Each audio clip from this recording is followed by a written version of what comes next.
అందరికీ తెలుసు ఇది ఇలా ఫ్రూట్ షాప్ ఇట్లా ఉండే.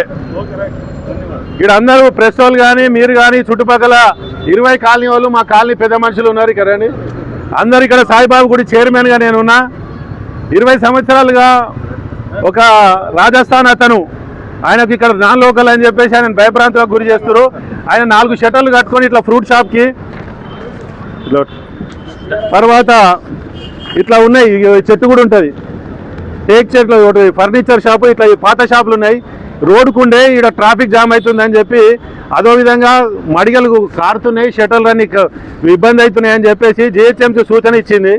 అయితే వర్షాకాలంలోనే ఒక కంప్లైంట్ ఇచ్చి నేను సెట్ బ్యాక్ తోటి వెనకకు మళ్ళీ రీమోడలింగ్ చేసుకుంటున్నా అని చెప్పేసి ఒక అతను మంగీరామ్ చౌదరి అని ఆయన కట్టుకుంటున్నాడు. మా గుడికి ఇక్కడ 100 ఫీట్ల దూరం ఉంటుంది. ఆ గుడికి నేను చైర్మన్, నేను గుడికి ఆ చైర్మన్ని రామచంద్రయ్య అని చెప్పి వైస్ చైర్మన్ ఉంటాడు, కాలనీవాసులు ఉంటాము.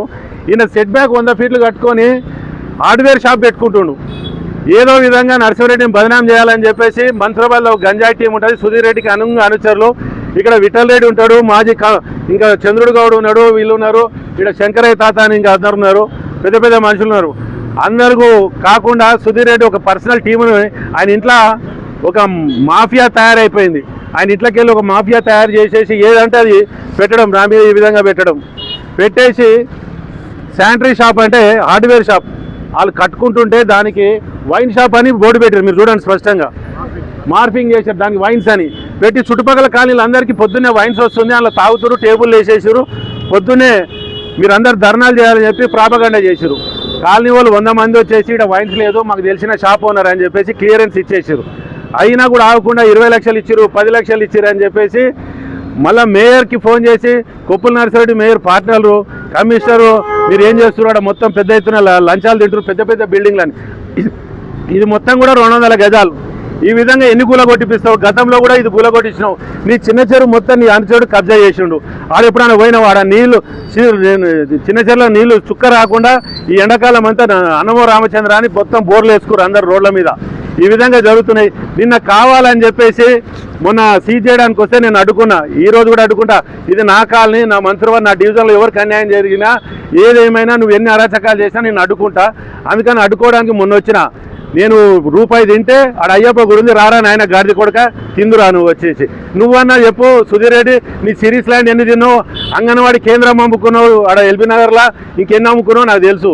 ఈరోజు మా పార్టీ వాళ్ళందరినీ తీసుకొని వచ్చిన సీజు చేసే పరిస్థితి ఉంటే నువ్వు నోటీసు 5 గంటల పొద్దున్న తెల్లారుజామున 4 గంటలకు వచ్చి సీజ్ చేశారు. అంటే మార్వాడే ఆయనకు ఇక నోరు లేదు, ఏదంటే అది చేస్తావు, ఏది చేస్తామని. నువ్వు ఎన్ని అరాచకాలు చేసినా, నువ్వు ఎంత చేసినా నేను అడ్డుకుంటా, ఏ చేయనా చేస్తా. నీ తెలివి ఉంటే నా మీద చేయి. నాది మా అన్నది ఇది దుర్గా విలాస్ హోటల్, దాన్ని గులగొట్టడానికి నోటీస్ ఇప్పించినావు. ఇంకా నా సొంత ఇల్లు కట్టుకుంటే నోటీస్ ఇప్పించినావు, మా అన్న ఇల్లు కట్టుకుంటే నోటీస్ ఇప్పించినావు. నీ అరాచకాలు నీ గవర్నమెంట్ ఉందని చెప్పి విపరీతంగా చేసినావు. ఇప్పుడు కూడా నువ్వు ఎన్ని మార్పింగ్ అని చేస్తున్నావు. ఎన్ని మార్పింగ్ అంటే అసలు దానికి ఇగో ఈ విధంగా మార్పింగ్లు ఇవాళ పెట్టిరు. మళ్ళీ పొద్దున్నే నువ్వు ఎన్నైనా మార్పింగ్లు చేసుకో, ఏమైనా చేసుకో, ప్రజలు నమ్ముతారు. నా మనసు వల్ల ఎవరు ఏందనేది అందరికీ తెలుసు. ఈ గంజాయి బ్యాచ్ ఏం చేస్తుంది, నువ్వు ఆ వెనకాల ఉండి ఏం చేపిస్తున్నావు అనేది కూడా తెలుసు. దయచేసి నువ్వు జిహెచ్ఎంసీ అధికారులకు చెప్తున్నాము, ఇది ఓపెన్ చేయకపోతే మాత్రం తీవ్ర పరిణామాలు ఉంటాయి. ఎన్ని గులగొడుతున్నారు మీరు, ఎన్ని అక్రమ కట్టాలలో ఎన్ని వసూలు చేసుకుంటారు మాకు అన్నీ తెలుసు. మీరు దయచేసి డీసీ గారు కానీ జెర్సీ గారు కానీ ఇలాంటి ఎమ్మెల్యే తొత్తులుగా వ్యవహరించకండి. మీరు మాత్రం ఈ విధంగా చేస్తే చాలా పరిణామాలు తీవ్రంగా ఉంటాయి. అందుకని చెప్తున్నాము, ఇక్కడ అమాయకుల జోలికి నా మీద కోపంతో ఇంకో వాళ్ళతో కోపంతో అమాయకుల జోలికి వస్తే మాత్రం బాగుండదు. ఎంపీ గారు కూడా ఇన్వాల్వ్ అయ్యారు, అన్నీ కూడా బయటికి తీస్తామని చెప్తున్నాం. నీకు సాధన అయితే ఇంకా చాలునే, ఆ చెరువులు కాపాడు, ఇంకేమైనా కాపాడు.